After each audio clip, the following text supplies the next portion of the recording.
Hello guys, এই কুমড়ো শাক কাটা হয়ে গেছে, ধুয়ে টুয়ে রেখেছি। রেখে এবার আমি কড়াইতে তেল দিয়ে দিয়েছি, দিয়ে এবার রান্না শুরু করছি। তোমাদের সাথে শেয়ারও করছি। তোমরা দেখো আমি কী রান্না করছি, ঠিক তোমরা এইভাবে করবে, করে খেয়ে দেখো কেমন লাগে। ভালোই লাগবে। কুমড়ো শাক একটু চিংড়ি মাছ করলে আরও টেস্টি হয়।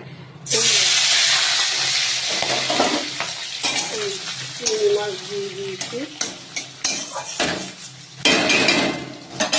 দিয়ে এবার হচ্ছে একটু ভাজা ভাজা হলে পরে আমি তোমার কুমড়ো শাক আর যদি আলু কুমড়ো কেটে রেখেছি সেইটা দেব। এই পাঁচফোড়ন সম্পদ দিচ্ছি, পাঁচফোড়ন সম্পদ টেস্টটা খুব সুন্দর হয়। ওই জন্য পাঁচফোড়ন চিংড়ি মাছ দিয়ে এবার তোমার কুমড়ো শাকগুলো ঢেলে দিলাম। কেন কুমড়োটা একটু খার তো, ওই জন্য কুমড়োটাকে আগে দিলাম, একটু মজতে থাকো।